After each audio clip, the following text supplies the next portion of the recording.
Bienvenidos a Jalisco Cuida tu Salud. ¿Está usted embarazada o ya tiene a su bebé? Se pregunta en qué etapa de desarrollo está. Si todavía no se para con su cabecita bien o si no gatea, si no empieza a caminar. ¿Cuáles son las etapas y los focos rojos para que usted pueda intervenir oportunamente?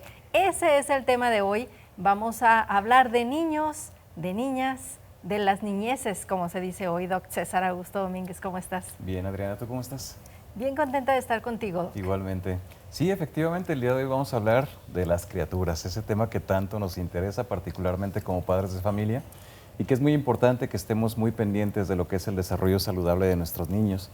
Fíjate que a mí me parece muy interesante el tema que vamos a tener hoy, porque no vamos a enfocarnos a lo mejor a una enfermedad en específico, sino que vamos a hablar de toda la niñez y sobre todo cómo es que tenemos que cuidar su salud para que tengan un desarrollo adecuado. Y como siempre, pues el día de hoy nos acompaña un experto en la materia y es el doctor Óscar Ceja, quien es el jefe de pediatría del Hospital General de Occidente de aquí de Zapopan. Doctor, muchísimas gracias por estar aquí con nosotros. No, gracias a ustedes por la oportunidad, por la invitación y pues vamos a tratar de contestar todas las dudas, preguntas y pues ofrecer a la audiencia aclararles todas las dudas que podamos compartirles para el mejor cuidado de su bebé. Bienvenido, Doc. Gracias. Dicen que la educación de los niños empieza 20 años antes de que nazcan, es decir, muchísimo antes de que pensemos en tener un bebé. ¿Sí es cierto, Doc? Sí, pues lo ideal es que nos preparáramos como padres, que tengamos un objetivo de crianza y bueno, pues incluso actualmente tenemos lo que le llamamos los 1000 días, pero a lo mejor nos quedamos cortos. Toda esta preparación va más allá de no solo el embarazo, sino pues desde niños, la forma en cómo le comunicamos a nuestros hijos, la función que vamos a tener de adolescentes, de adultos, como papás, a la hora de tener responsablemente un embarazo, porque todo eso ahora se observa cómo influye en la salud de los niños y futuros adultos. Doctor, platícanos un poquito, ¿qué son eso de los 1000 días y qué es lo que tiene que hacer nuestra audiencia para poder atender las recomendaciones que se llevan a cabo en estos? Bueno, los 1000 días es un término que se ha acuñado últimamente y que tiene que ver con los cuidados antes del nacimiento y van enfocados mucho a la embarazada. Los 365 días del embarazo más los primeros días o los primeros meses del nacimiento. Eso es a lo que le llaman los primeros 1000 días, que es la política del país, del estado, donde tenemos que hablar sobre todos estos cuidados, no solamente del bebé, sino de la embarazada, la familia, para darle una red de apoyo y que tengamos mejores embarazos saludables y atención de recién nacidos sanos. El cuidado empieza antes de nacer. Antes de nacer. Perfecto. ¿Y una mamá en preñez puede comer de todo? ¿Sí o no? Y aparte, ¿qué vitaminas son así indispensables, doctor? Bueno, volvemos nuevamente. Lo ideal es no solamente cuando están embarazadas, sino desde antes, tener un índice de masa corporal adecuado, disminuir los riesgos de sobrepeso, obesidad, mantener actividad física, niveles adecuados de glucosa, porque todo esto va a tener algo que se llama programación fetal, que puede influir en la atención del bebé. Entonces, estrictamente, si dijéramos una receta de cocina, que no falte el ácido fólico, unos niveles adecuados de hierro, entonces ya sea una suplementación con hierro, ácido fólico y lo que es la vitamina D. Esos son como los 3 principales micronutrientes que sí o sí deben de estar en una embarazada. Y recientemente lo que son los omegas, que es una fuente importante de ácidos grasos que vienen principalmente de alimentos del mar, principalmente pescados, y que bueno, son los principales suplementos que tendría que tener una mujer, y yo no diría en el embarazo, sino que pretende tener un embarazo. ¿Por qué se insiste en el ácido fólico? ¿Qué se forma primero del bebé? Bien, en la formación de los bebés, no es que se forme primero, es una etapa de desarrollo en la cual van a la par, pero cuando desarrollamos este tema, el desarrollo embrionario, lo que nos preocupa mucho es el desarrollo del sistema nervioso central. Entonces, tanto el DHA, ARA y precisamente el ácido fólico son suplementos o micronutrientes que han demostrado disminuir el riesgo de malformaciones congénitas del tubo neural, que es cabeza, cráneo, columna principalmente. Y es que luego nos andamos dando cuenta de que estamos embarazadas cuando ya tenemos 3, 4, 5 semanas, ya cuando está más formado el bebé. Ya cuando el bebé está en casa y que nosotros planeamos cuidarlo a lo mejor ya con una capsulita de que no le dé ni el aire, ni la tierra, ni nada, y que nadie lo bese y que nadie se acerque a él. ¿Sí es correcto que hagamos eso o qué no debemos hacer? Bueno, los cuidados los podríamos dividir en cuidados inmediatos, mediatos y tardíos. Los inmediatos son los que nos tocan como neonatólogos o pediatras en la sala de parto. Los mediatos, los que ocurren en las primeras 24, 48, 72 horas. Y los siguientes son los cuidados cuando el bebé se va a casa. Creo que la pregunta va enfocada en el bebé que se va a casa, en el bebé que ya lleva la maleta lista y nos vamos a ir al domicilio. Lo primero que nada es que nosotros como médicos tenemos que comunicar los datos de alarma para los papás, que identifiquen si el bebé está orinando bien, el color de su piel, que no se ponga la piel amarillita, que conocemos como ictericia, el número de evacuaciones que debe de hacer al día, hablando de su fisiología, mínimo debe de ser una al día, pero hay bebés que hacen 8 o 12 veces. El color de la piel amarillo es muy común que aparezca, pero no es normal que aparezca en las primeras 24 horas, que en las primeras 72 horas no se extienda más allá del ombliguito, por ejemplo. Esos serían como los principales datos de alarma, que no tenga fiebre, dificultad para respirar. Esas son como las dudas del sí o sí. Este es el paquete para llevar a casa. Y ya estando en casa, los cuidados principales son disminuir infecciones, ¿no? Entonces, claro que los podemos abrazar, claro que los podemos dar besos. Pues es el bebé esperado en la familia. O sea, todos lo queremos, los abuelos, los papás, los hermanos. Entonces, aquí más que nada son medidas similares a las que se tomaban o resurgieron mucho en pandemia, que es medidas de higiene, lavado de manos. Si hay algún enfermo, pues ese sí, un cubrebocas. Pero sí, claro que los podemos abrazar. Los bebés pueden tener también un paseo alrededor de la casa, no hay ningún problema. En realidad son mitos. ¿Qué otros cuidados, por ejemplo, te diría? Por ejemplo, del ombliguito. Eso te iba a decir. Exactamente, el cordón umbilical. Están las dos opciones, si el cordón seco o el cordón húmedo. Lo ideal es el cordón seco, entonces, ¿bañar al bebé o no? Sí se puede bañar. Sin embargo, el baño debe ser rápido, no más allá de 5 minutos. Le llamamos baño de esponja, donde lo ideal es que el cordón esté seco. Doblar el pañal hacia adentro para que la pipí no moje el cordón umbilical.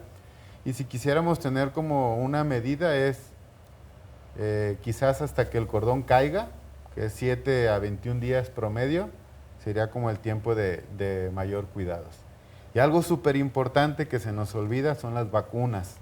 Las vacunas en los cuidadores, en el personal de salud y las personas que van a estar alrededor del bebé, junto con la lactancia materna, son los principales inmunológicos o vacunas, por así decirlo, para el bebé y es su primera etapa de protección. Y aparte, si somos mamás primerizas y tienen muchas preguntas de, ¿y la circuncisión? ¿Cuándo sí, cuándo no? ¿Después de cuánto tiempo? Si tiene muchas preguntas, le dejamos la línea Salud Jalisco 33 38 23 32 20. Vamos a una pausa y regresamos. Esto es Jalisco Cuida tu Salud.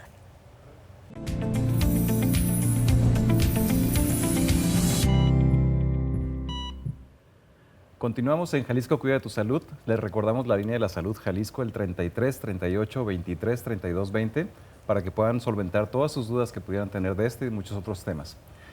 Adriana, fíjate que sí tienes razón, me llevé a nuestro bebé muy temprano a casa, pero hay otras cosas que hacer antes cuando está recibiendo su atención al momento de que se da el parto.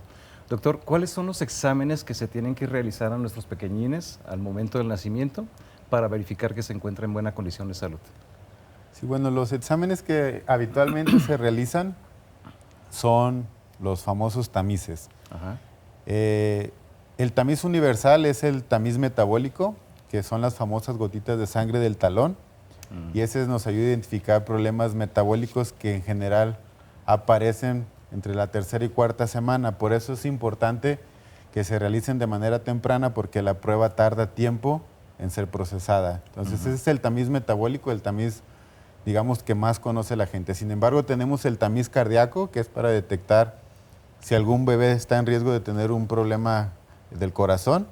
Esa consiste en medir su oxigenación en la manita y en el pie, mano derecha y pie derecho. Y si está con una oxigenación ya en un estándar que tenemos nosotros, que es menos de 95, eso nos sugiere que requerimos un cardiólogo. Eso es. Tenemos otro estudio que es el tamiz auditivo para detectar sordera congénita. Ese tiene un tiempo más largo, ese lo podemos realizar en cualquier momento en los primeros 3 meses. Lo ideal es dentro del primer mes de vida. Y se considera una intervención temprana cuando detectamos que un bebé no escucha antes de 3 meses. Esos son los tamices principales. Actualmente está difundido también el tamiz de cadera, que ese normalmente lo hace un radiólogo pediatra o un traumatólogo. El tamizaje bucal, que es para ver problemas de dentición, el frenillo, problemas para poder agarrarse bien al seno materno. Hay bebés que nacen con dientitos, entonces para ese es el tamiz bucal. Y hay otros tamizajes, pero esos ya van únicamente estructurados y dirigidos cuando alcanzamos a detectar algo, como son las asimetrías del cráneo. Ese se le llama tamiz de asimetrías craneales. Entonces, de manera así general, tamiz cardíaco, auditivo, metabólico, bucal y de cadera. Todo esto se realiza ya de cajón por parte de los médicos que están en atención al bebé. Sí. Ya aparecen todos incluso en la cartilla de vacunación. Fabuloso. La cartilla de vacunación se actualizó hace un par de años y todos estos estudios ya aparecen como requisitos que debería de tener todo recién nacido. ¿Y la circuncisión todavía se hace o no? La circuncisión no es una rutina. Cuando nosotros atendemos un recién nacido y este es dado de alta, es una pregunta común que nos hacen. Es importante saber que la circuncisión sí tiene beneficios. La circuncisión nos disminuye el riesgo de ser portador de virus del papiloma humano, de infecciones de transmisión sexual y de infecciones del mismo prepucio, que es la capita de piel que envuelve al pene. Sin embargo, no es una rutina, porque la mayoría de los bebés tienen cerrado este pellejito que se llama fimosis y se llama fisiológico los primeros 3 años. Entonces tenemos hasta 3 años para que se logre retraer el prepucio. Pero luego viene la pregunta o el comentario, es que en mi familia, mi abuelo, mi papá, mis hijos, todos la tienen. ¿Se la hago o no se la hago? Mi función como promotor de la salud, como pediatra, es apoyarte en ambas cosas. No estás mal si se la quieres hacer por los beneficios que ya te dije, pero no es obligación. Y no estás mal si en tu familia todos la tienen porque tiene beneficios, ¿sí? Sin embargo, no es una guía, no es algo que se tenga que hacer como los tamices. Y finalmente, si tú me dices, no, yo quisiera esperarme porque no me gustaría, aparece el término mutilar a mi bebé, ok, no estás mal. Tenemos hasta los 3 años y en los 3 años no se ha logrado, ya llamaremos al cirujano a evaluar. Como comentario final, si la familia ya decidió que sí la quiere hacer, entre más pronto se realice, es mejor, porque disminuyes dolor, la técnica es más sencilla e incluso se puede hacer antes de que el bebé se va a casa. Y cuando ya es un bebé que está en casa, ¿cómo saber las etapas sanas de desarrollo? La cabecita derecha, ¿a partir de cuánto tiempo? Si no la puede dejar, o sea, lo pones boca abajo y está pegado en la alfombra o pegado en el cojín, doctor. Bueno, ahí evaluamos varias partes del desarrollo. Cuando hacemos la consulta, pues evaluamos temas que tienen que ver con movimiento, con habla, con motricidad, le llamamos fina y gruesa. Entonces, de manera general hay actividades de estimulación temprana y ejercicios que se le realizan a los bebés. El primer año de vida es el más importante. Entonces ahí se llaman hitos del desarrollo que a ti te van orientando, guiando a que algo no está bien, algo no está pasando. Por ejemplo, los bebés recién nacidos no ven distancias de más de 20 a 30 centímetros. Para los 3 meses, ese bebé, si tú suenas una sonaja o haces un movimiento con algunos colores como son amarillo, rojo y azul, ya debe de girar y seguir la mirada. Entonces desde ahí tú puedes identificar si algo está ocurriendo. Otro es el giro o el giro de la cabeza. Un bebé ya es capaz de sostener su cabecita entre el segundo y tercer mes, aunque todavía le tambalea un poquito. El bebé entre el cuarto y sexto mes ya debe sostener su cabeza, que de hecho es algo que tomamos en cuenta para iniciar la alimentación complementaria. Para que un bebé pueda ya comer, sí o sí tiene que tener sostén de la cabeza. Entonces ese es otro dato que investigamos. Hay actividades, por ejemplo, la posición de 4 puntos, que es esa posición que parece que el bebé ya va a gatear. Esa se empieza a adquirir entre los 9 y 12 meses. Entonces, todas estas acciones son las que vamos investigando precisamente en la visita del control de niño sano. Un bebé debe de caminar en promedio entre los 10 meses y 1 año 3 meses. El rango es el año de edad. ¿Y es importante que gateen? Es muy importante todas las etapas, aunque sí hay un pequeño porcentaje de bebés que se la brincan, que estar sentaditos de repente se paran y caminan, pero es el porcentaje menor. No es malo. ¿Qué es lo que no debemos de hacer? Forzarlos. Si el bebé por sí solo se para antes de gatear, hay que dejarlo, no pasa nada. Pero el bebé debe de permanecer en la primera etapa el mayor tiempo posible boca abajo. Una vez que aprende a dar giros, debe de permanecer el mayor tiempo posible boca abajo y que se gire solo. Cuando llegamos a la etapa de los 6 a 9 meses, sentadito todo el tiempo que sea posible. A los 9 meses, todo el tiempo que sea posible en gateo para que él se desplace y se arrastre. Y entonces ahora sí, solito va a ir adquiriendo la fuerza para poder incorporarse a pararse y a la marcha. Si nosotros los brincamos, vamos a quitar esas etapas que son parte importante para que él empiece a aprender ubicación, espacio, etcétera. Importante, ¿no? Muy importante. Doctor, platícanos de la lactancia, platícanos de la lactancia materna. Sí. ¿Qué beneficios? Hemos hablado mucho de los beneficios que tiene la lactancia materna, pero platícanos un poquito de qué tanto tiene, qué se recomienda que nosotros podamos hacer para que ésta sea exitosa y los beneficios que tiene para el bebé. Bien, el beneficio, como lo has comentado, seguramente todos los conocemos. En la etapa inicial, pues es el alimento oro para nuestros bebés. Y los beneficios principales, además de la nutrición, del crecimiento, pues viene el tema inmunológico. Entonces, en la primera etapa nos va a disminuir infecciones de vías respiratorias, infecciones diarreicas. Pero más allá de eso y de la alimentación, es el primer vínculo con la mamá. Muy importante. Hay algo que le llamamos apego temprano, que antes decían, ay, se ve muy bonito y para la foto, pero va más allá de eso. El apego temprano va más allá de la foto y del que se vea bonito.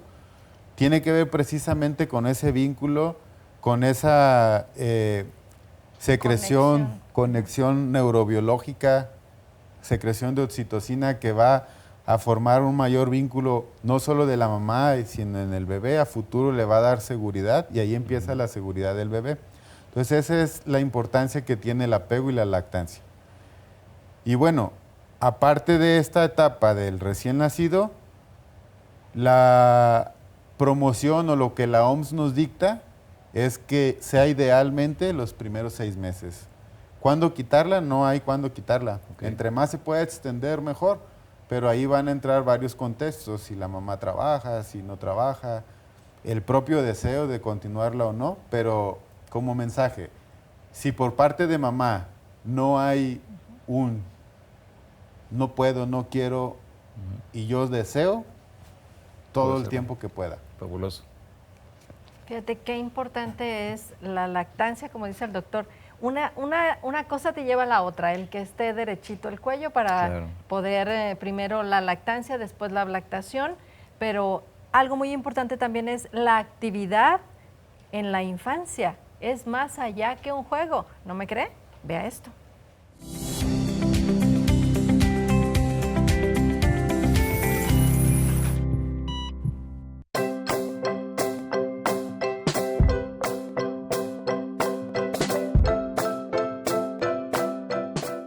¿Recuerdas la energía de ser niña o niño? ¿Esa sensación de que el mundo era un patio gigante de juegos? El ejercicio en la infancia no es solo quemar energía, es la base donde se construye el resto de la vida. Al activarse, las niñas y los niños no solo fortalecen sus músculos y huesos, están entrenando su corazón y mejorando su capacidad pulmonar. Pero hay más. El movimiento es el mejor amigo del cerebro. Mejora la concentración, reduce la ansiedad y eleva la autoestima. Las niñas y los niños activos tienen más probabilidades de convertirse en adultos sanos. Solo se necesitan de 30 a 60 minutos al día de actividad moderada. No tiene que ser un deporte olímpico. Correr, bailar o jugar a las traes es suficiente. Haz que el movimiento sea parte de su diversión. Activa su presente. Asegura su futuro.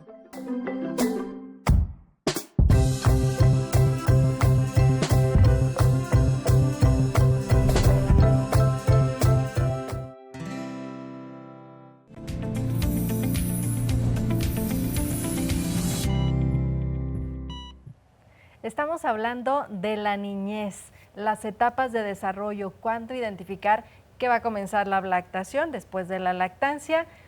Pero ¿sabes qué, doctor? Después ¿Qué? no quieren comer verduras. Sí, porque no les enseñamos a comer verduras. ¿Es importante? Yo estoy seguro que sí. Doctor, ¿es importante la alimentación en esta etapa? Sí, claro. Pues en todas, ¿no? En todas las etapas.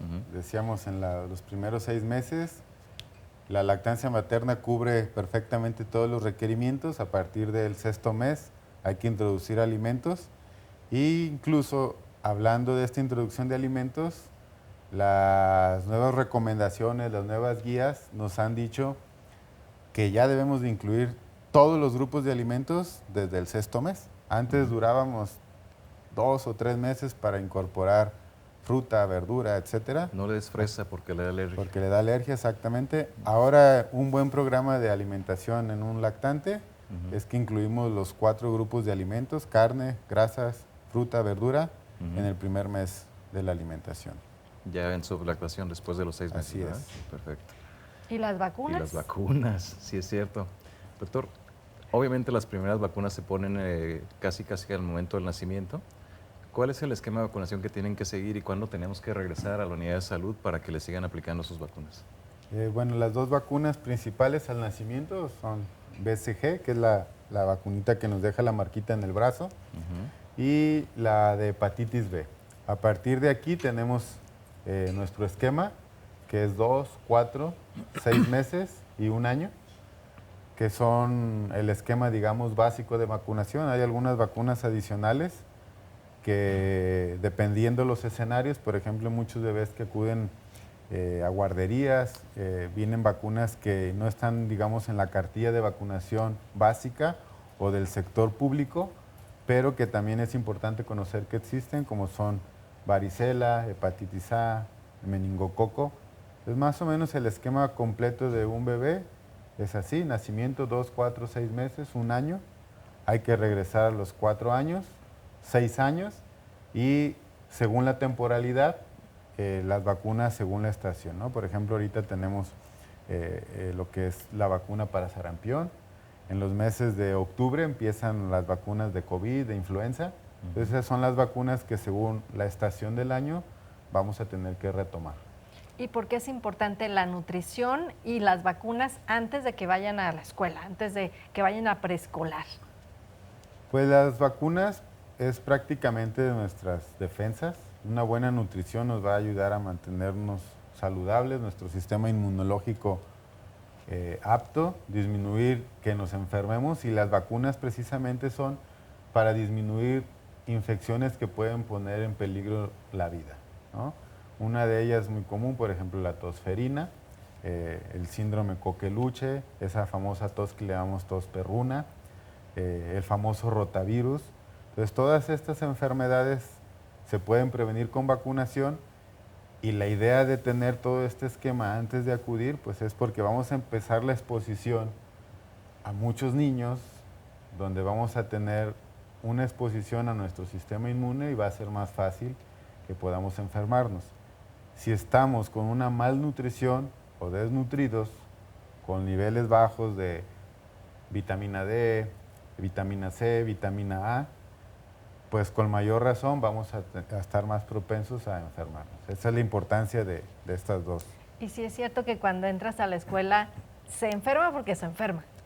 Sí es cierto, no es la regla, pero sí vemos que los bebés que empiezan a ir se van a enfermar más, y esto es pues porque empiezan a tener más contacto con agentes, en este caso agentes patógenos, que quizá no con una patogenicidad tan alta como en una pandemia, en una endemia, pero que sí son gérmenes que van a estar ya circulando y que pues los tienen que enfermar, y no es malo enfermarnos, son las defensas que en un futuro nos van a ayudar a que nuestro sistema reconozca esos virus y disminuya cada vez más.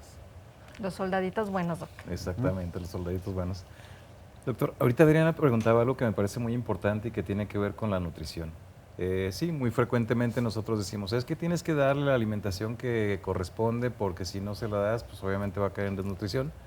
Pero la verdad es que como padres de familia no siempre sabemos cómo poder introducir diferentes alimentos o cómo de alguna manera llevar a cabo una alimentación adecuada para nuestro pequeño. ¿Cuál es la recomendación que podemos hacer a papá y a mamá para que puedan llevar a cabo esta buena alimentación y que lo inicien de manera temprana con el pequeño?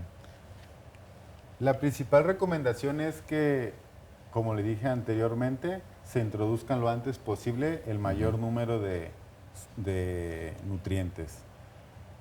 Y también tienen etapas.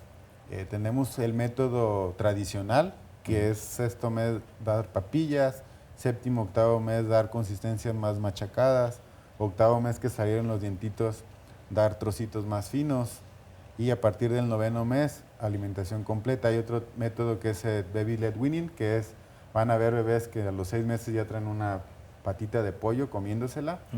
Ambos métodos son buenos. Actualmente el más recomendable es combinar ambas, y desde aquí empieza el cómo. Si el bebé explora, toca, tú lo dejas que se ensucie, eso te va a ayudar a que él tenga una alimentación más perceptiva y que tenga más gusto. Y va cambiando la etapa. Cuando el bebé ya llega a la edad de 1 a 2 años, estos bebés comen por imitación.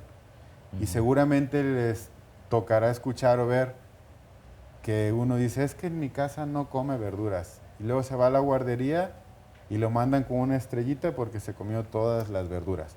Y esto es porque los bebés comen por imitación. Entonces, algo que tienen las guarderías o las escuelas es que todos comen lo mismo. Entonces, el niño come por imitación. ¿Qué puedo hacer yo en mi casa? Yo quiero que coma verduras, yo debo comer verduras, y el bebé debe de comer cuando yo como. Y algo bien importante, quitar distractores. No pantallas a la hora de comer.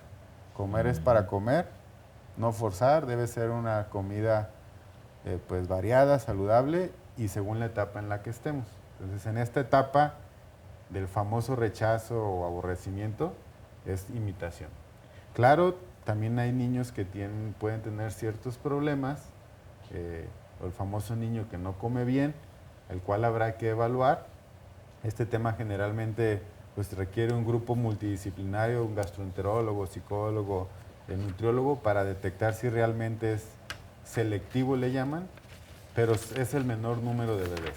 En su mayoría se van a adecuar a lo que comenté anteriormente. Entonces, quitar la pantalla y celular, pero a la mamá y al papá primero, ¿verdad? Así es. Las siestas, doctor. ¿Cuándo deben de tomar siestas y cuándo tienen que visitar al dentista por primera vez? La visita al dentista, le comentaba al principio, el famoso actual tamiz bucal. Entonces, la primera visita al dentista ya debería de ser dentro del primer mes de vida. Fuera de si no encontramos ningún problema, en esta visita o su pediatra le puede explicar cómo hacer el aseo, la limpieza de su boquita. Generalmente se recomiendan dedales, algunas gasas o cierto tipo de cepillos dentales para bebés. Pero si dijéramos estricta sí o sí, al salir el primer dientito, desde ese momento se empiezan a administrar pastas con flúor y se enseña el cepillado. Entonces, primera visita después de su tamiz bucal, al salir el primer diente, y a partir de ahí, al menos una vez por año. ¿Con pasta especial? No es especial, nada más debe tener cierto porcentaje de flúor. que la mayoría de pastas ya de bebés pues ya traen la recomendación. Ahora, doctor, y lo que comentaba Adriana con relación al sueño, ¿qué tanto tiene que dormir un niño en cada etapa de las vidas? Entiendo que es diferente dependiendo de la edad. ¿Y qué tan recomendables son las siestas a mitad del día? El sueño debe de ser muy parecido a la alimentación y es a libre demanda y cada que el bebé pida y quiera. Pero sí debemos de reconocer las etapas. El recién nacido, si juntáramos todo el tiempo, duerme en promedio entre 14 y 18 horas. Literalmente despierta para comer, nada más. Después del primer mes cambia mucho. Y las siestas o los periodos de sueño se pueden extender hasta incluso 6 horas. Más o menos llegan a tener un promedio de 3 siestas por día. Pero después de más o menos el año, es importante porque, como vimos en el video del juego, el sueño es un reparador. Entonces el sueño nos va a ayudar al crecimiento. Entonces, si tenemos un bebé que está comiendo bien, con un buen crecimiento, habitualmente hacen un par de siestas y hay que dejarlo. Las siestas son 20, 30 minutos, pero no es una regla, se puede extender y es completamente normal y esperado. Y muchas mamás que están en lactancia dicen, ¿cuándo voy a dormir las 8 horas seguiditas en la noche? Creo que es una respuesta difícil, no hay como tal un método. Hay algunas estrategias, pero esas estrategias más bien van encaminadas a estrategias del sueño. Tener rutinas, y volvemos a lo mismo, actividad física, una cena temprana, no copiosa, un paseo, aprender desde pequeños, si es el día, hablar con la misma tono, misma intensidad, la luz, no apagarla. 1 hora antes del sueño, evitar cosas que tengan que ver, que alteren lo que es el sistema nervioso, es decir, pantallas otra vez, computadoras, celulares. Entonces, es recomendable que 1 hora antes el bebé o el niño no esté expuesto, incluso nosotros de adultos. Todas esas acciones nos van a ayudar a tener un mejor sueño y a tener menos despertares. Ya hablamos hoy del bebé en el vientre, en la etapa de guardería, en la etapa de preescolar. Vamos ahora a la primaria. Una pausa y regresamos.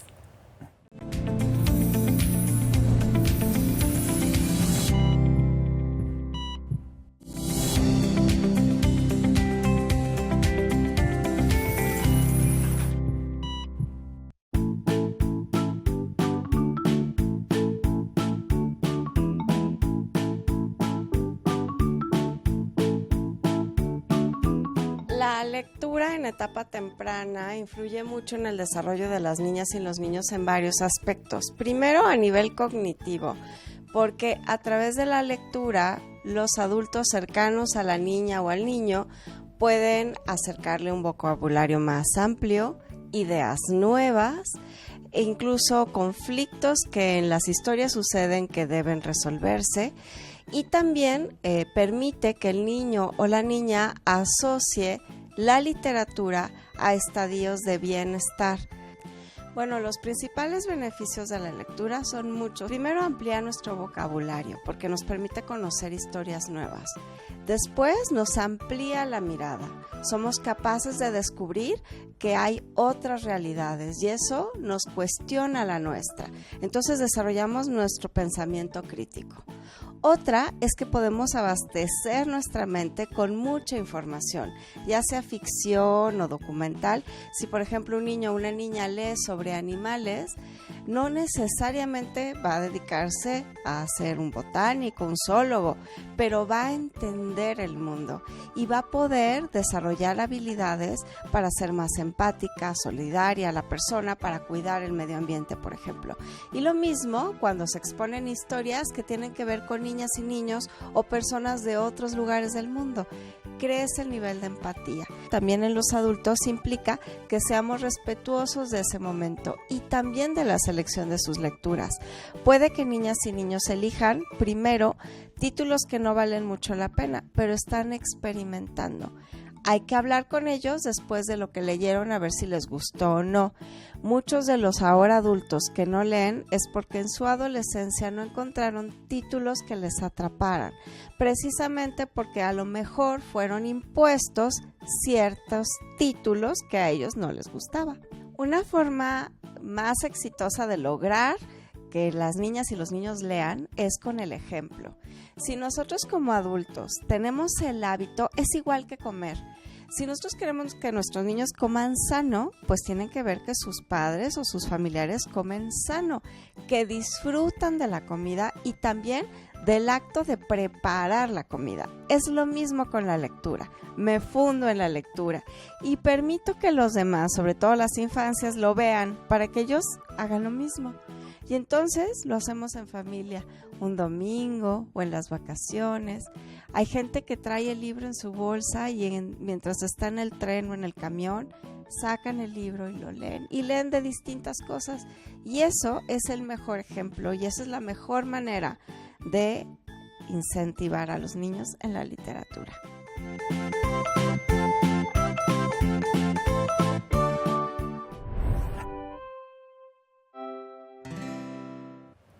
Pues ahí tiene, como ve usted, la importancia de la lectura en nuestros escolares, ya que empiezan a leer, muy importante que desarrollen su inteligencia a partir precisamente de este hábito que es tan bueno. Y la convivencia familiar. Y la doctor. convivencia exactamente que puede tener con todos nosotros en la familia. Doctor, ya nos pasamos a esta etapa escolar. ¿Qué es lo que tenemos que estar cuidando en los pequeñines que ya entraron a la primaria? Obviamente su alimentación, como ya lo has venido platicando, pero ¿qué hay de la salud mental y otras etapas del desarrollo que tenemos que estar pendientes en este nuevo momento? Sí, pues tenemos que identificar principalmente las relaciones personales. Creo que es la etapa donde el niño se empieza a separar un poquito de papá, de mamá, pero no la separación emocional, sino la separación física. Y empiezan las relaciones con los amigos. Y justo es la etapa donde viene el famoso bullying. Entonces tenemos que ayudarlos a que tengan una mejor confianza de sí mismos y nosotros como personal de salud o los cuidadores a lograr identificar qué focos rojos estamos teniendo o detectando que nos puedan orientar a por qué nuestro niño está llevando un mal aprovechamiento escolar, por qué no está descansando bien, por qué no quiere jugar. Es muy común encontrar niños a cuál niño no le gusta jugar, ¿no? Entonces, si tú detectas en la consulta que el niño no quiere ir a jugar, investiga por qué. Es demasiado tímido. Sí, frecuentemente en consulta pasa y empiezas tú a preguntar y resulta que es porque las niñas les dicen que está fea o feo, o que le dicen, no, es que tu color es diferente. Entonces, desde ahí todo eso son cosas que debemos de tener un seguimiento. Yo creo que algo también importante que seguramente a futuro va a ir cambiando en cuestión de educación es aprender de los conocimientos y de las aptitudes de cada individuo para ir cambiando el esquema de enseñanza, porque luego viene el no aprende, el no sabe, no le gusta, pero tenemos que conocer a nuestro escolar en qué es bueno, en qué se desempeña mejor para darle herramientas y explotar a ese niño. Eso te iba a preguntar, ¿las neurodivergencias, doctor, se detectan en este nivel escolar? Puedes influir y puedes detectar problemas, claro que sí. Y desde ahí muchos niños que son catalogados como, pues, vamos a comentar, como latoso deficiente, tiene... latoso, no pone atención, pues en realidad no pone atención a algo que no le gusta, ¿no? Pero ¿qué tal si lo pones a dibujar o a hacer otra actividad? Entonces creo que para allá debe de ir la educación, en favorecer qué partes de los niños debemos de explotar de manera individual. A lo mejor sí dar unos conocimientos generales, pero enfocarnos también en las aptitudes de cada paciente. Las distintas inteligencias. Y si es muy peleonero y tiene muchas broncas en la escuela. Pues generalmente son actitudes aprendidas. Entonces esas actitudes aprendidas hay que involucrar principalmente la familia. Ya dijimos, no habíamos separado al bebé desde el contacto piel con piel, sus vacunas, la parte de la familia. Entonces muchos de los problemas de los niños en realidad se subsanan en casa o se identifican en casa. Claro, muchas otras cosas como lo comentamos, es la confianza, el cuidado en la escuela, pero es un conjunto. La educación va desde la casa y no mandarlos a ver qué aprenden. La educación es en la casa y vamos a mandar a la escuela a fortalecer o aprender lo que yo en casa no le pude enseñar. Va que los corrijan. Exacto, exacto. Los mandamos a que los corrijan allá. Así es. Y justamente eso, a ver, doctor, luego nos llegan a la consulta y dicen, es que el niño está muy gordito y es que no le gusta hacer ejercicio. Pero toma, utiliza el celular para que te entretengas un rato. ¿Qué tan frecuente es eso y qué tenemos que hacer para evitar que se esté presentando? Pues creo que es un tema, híjole, que cada vez es mayor. Justo hoy veía en una plataforma una compañera que lleva un programa de obesidad, cuando me pidió apoyo para sacar los expedientes del registro para un trabajo que iban a hacer, pues yo creí que el expediente iba a ser de 10, 15 niños y no, salió una lista de 250, 300. ¿Qué tal? Y bueno, pues aquí es todo un mundo y es falta de actividad física, la famosa lonchera de la escuela, el plato del buen comer, la actividad física. Entonces no es una sola herramienta, son muchas y pues tenemos que impactar en todas.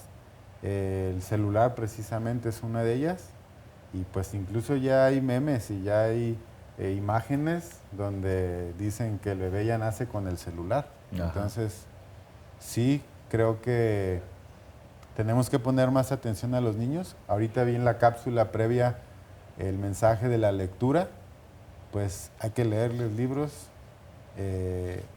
Nosotros tenemos que ser los distractores del niño, no el celular. Por supuesto, ahí la convivencia. Entonces que tenemos es la que tener con ellos. convivencia, no el celular. Estamos dejando que el celular sea quien suple al cuidador y creo que eso no nada más va a ir en lo personal, sino en la alimentación, en el sedentarismo. ¿Hace ves, cuánto? Ya me quedé con la duda. ¿Hace cuánto no le lee a su hijo? Sí, es cierto. Nos dejaste mucha tarea, doctor. A seguir Nos aprendiendo. vamos con tareas. Sí, Apre- todos nos vamos con tarea, exactamente. Sí, a seguir aprendiendo todo esto que es el maternaje para que nuestros infantes, nuestros adolescentes tengan un desarrollo saludable. Muchísimas gracias por estar con nosotros. Gracias a ti, Adriana. Como siempre, un placer. Gracias, doctor. Gracias, No, doctor gracias a Oscar. ustedes por la invitación y pues sí, la verdad es de que es muy padre la pediatría, les agradezco y la verdad es de que la labor que ustedes hacen de comunicar a las personas tiene más valor que todo, ¿no? No todo es habilidades, conocimientos, actitud, sino la forma en cómo comunicas y transmites a la gente es lo que realmente impacta y esa labor que ustedes hacen dice más que mis 15 años de estudio que llevo. No, es Los trabajo felicito. de todos. Es trabajo en equipo. Muchas gracias, doctor. Sí. Y a ustedes también que nos observan en casita, todos estamos aprendiendo a vivir mejor y a estar saludables. Gracias por haber estado con nosotros, nos vemos hasta la próxima. Jalisco, cuida tu salud.